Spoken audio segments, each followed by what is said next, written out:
So agri stock registration చేసుకోకపోతే కనుక మీరు భారీగా నష్టపోయే ప్రమాదం ఖచ్చితంగా ఉంది. కాబట్టి దీన్ని ఎవరు కూడా నెగ్లెక్ట్ చేయడానికి వీల్లేదు. రైతులందరికీ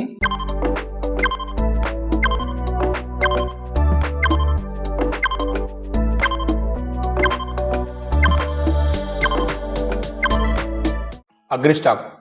సో సెంట్రల్ గవర్నమెంట్ రైతులకి ఒక ప్రత్యేకమైన ఒక డిజిటల్ ప్లాట్ఫామ్ ఉండాలి. ఆ డిజిటల్ ప్లాట్ఫామ్ ద్వారా రైతులకి అందించాల్సిన ఏవైతే స్కీమ్స్ ఉంటాయో, సబ్సిడీస్ ఉంటాయో ఈ ప్లాట్ఫామ్ ద్వారా అందించాలనే ఉద్దేశంతో ప్రవేశపెట్టింది ఈ అగ్రి స్టాక్. సో దీన్ని మన ఊళ్ళలో రైతు కేవైసీ అని, ఫార్మర్ రిజిస్ట్రేషన్ అని సో రకరకాలుగా పిలుస్తున్నారు. ఓకే, ఏదైనా సరే అదే అనమాట.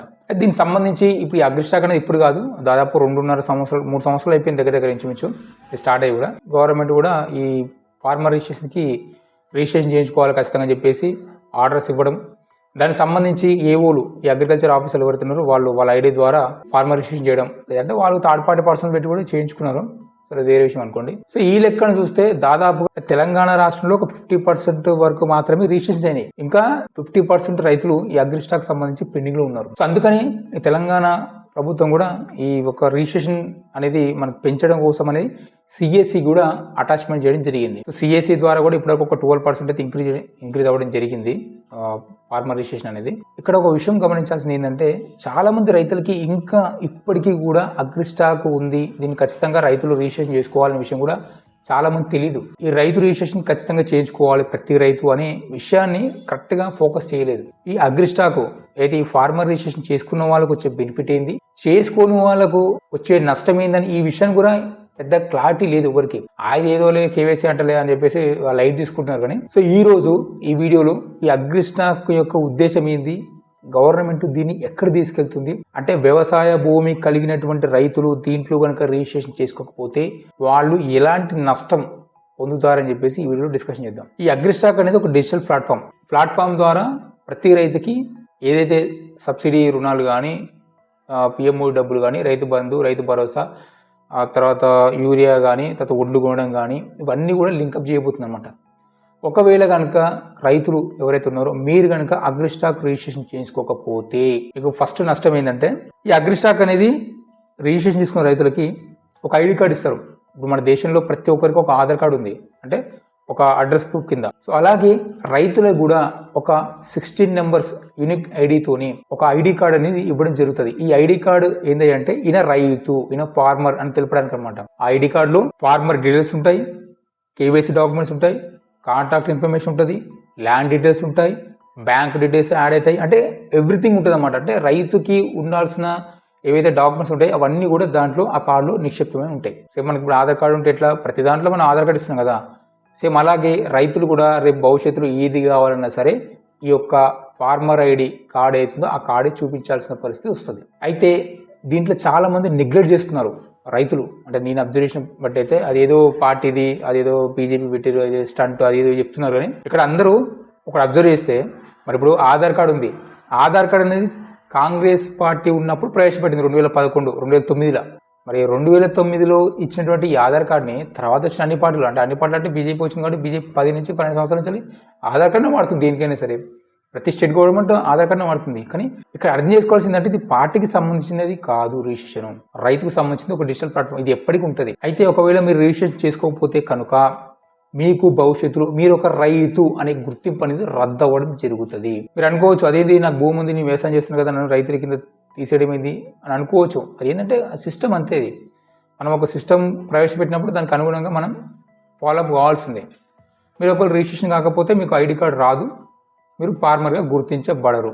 ఇప్పుడు గవర్నమెంట్ ఇచ్చినటువంటి పథకాలు ఏవైతే ఉన్నాయో, రైతు బంధు, రైతు భరోసా, ఇన్సూరెన్సు, బీమా, తర్వాత ట్రాక్టర్లని, తర్వాత రైతు రుణాలని, ఇవన్నీ కూడా రద్దు అవుతాయి. ఫర్ ఎగ్జాంపుల్ మీరు ఫార్మర్ రిజిస్ట్రేషన్ చేసుకోలేదు, మీకు ఒక లోన్ కావాలి, అగ్రికల్చర్ లోన్ కావాలి అంటే మీరు పొలం తాకట్టు పెట్టి మీరు కనుక బ్యాంక్ పాస్బుక్ కట్టుకొని పోతే అక్కడ వాళ్ళు ఏం చేస్తారు, అగ్రి స్టాక్ రిజిస్ట్రేషన్ అయిందా చెక్ చేస్తారు. అంటే మీరు ఫార్మర్గా గుర్తించబడరా లేదని చూస్తారు. అక్కడ మీరు మీ ల్యాండ్కి సంబంధించి మీరు ఫార్మర్గా గుర్తించబడలే అనుకోండి, మీకు లోన్ ఇవ్వమంటారు సింపుల్గా.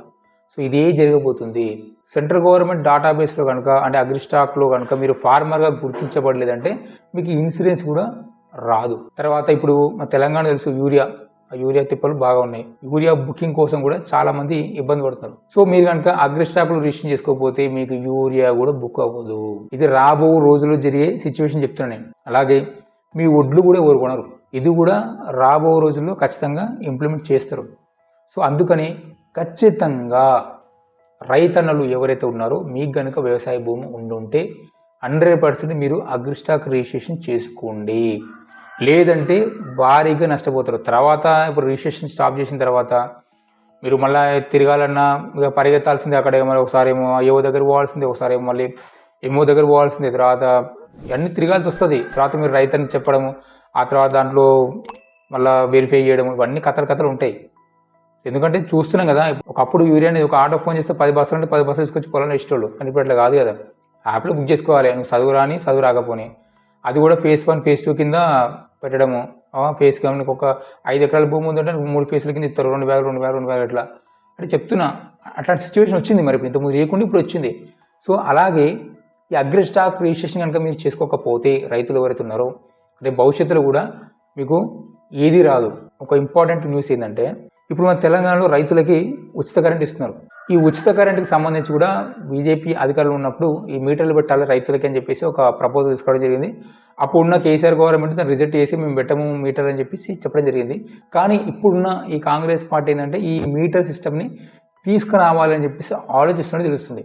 అంటే కరెంటు ఫ్రీ ఇవ్వచ్చు, కానీ మీటర్ సిస్టమ్ డెఫినెట్గా ఉండాలి. అంటే వ్యవసాయ బోర్ల దగ్గర ఖచ్చితంగా మీటర్లు బిగించాలి అని చెప్పేసి తీసుకురాబోతున్నట్టు తెలుస్తుంది.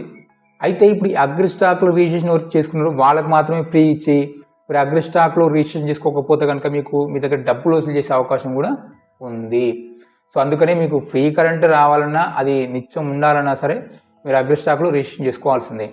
కానీ మీటర్లు అయితే పెడతారు తెలిసి నెక్స్ట్ 6 నెలల్లో ఈ మీటర్ సిస్టమ్ అనేది కూడా రాబోతుంది ఈ వ్యవసాయ బోర్ల దగ్గర. సో అందుకని ఈ రైతులు ఎవరైతే ఉన్నారో వ్యవసాయ భూమి కలిగిన వారు మీరు వెంటనే మీ యొక్క దగ్గరలో ఉన్నటువంటి సిఎస్సి సెంటర్ లేదా మీ ఏవో ఇప్పుడు అగ్రికల్చర్ ఆఫీసర్లందరూ కూడా సిఎస్సి సెంటర్ని రిఫర్ చేస్తున్నారు కాబట్టి మీ దగ్గరలో ఉన్న సిఎస్సి సెంటర్కి వెళ్ళి మీరు రిజిస్ట్రేషన్ చేసుకోండి. ఈ రిజిస్ట్రేషన్ కావాల్సిన డాక్యుమెంట్స్ ఏం లేవంటే కేవలం ఆధార్ కార్డ్, ఇంకేం అవసరం లేదు. కేవలం ఆధార్ కార్డ్ లింక్ను మొబైల్ ఫోన్ పట్టుకుని పోతే సరిపోతుంది. ఎందుకంటే మీకు Aadhaar card already land link ఉంటాయి కాబట్టి దాంట్లో ఎంటర్ చేసినప్పుడు ఆటోమేటిక్గా ల్యాండ్ డీటెయిల్స్ అనేది లోడ్ అవ్వడం జరుగుతుంది అనమాట. కాబట్టి ఈ దగ్గరలో ఉన్న సిఎస్ సెంటర్కి వెళ్ళేసి రిజిస్ట్రేషన్ చేసుకోండి. అలాగే ఈ వీడియోని కూడా మీ తోటి రైతులను కూడా షేర్ చేయండి. సో అగ్రిస్టాక్ రిజిస్ట్రేషన్ చేసుకోకపోతే కనుక మీరు భారీగా నష్టపోయే ప్రమాదం ఖచ్చితంగా ఉంది. కాబట్టి దీన్ని ఎవరు కూడా నెగ్లెక్ట్ చేయడానికి వీల్లేదు. రైతులందరికీ ఇదే నా విజ్ఞప్తి. And thank you for watching. జై హింద్.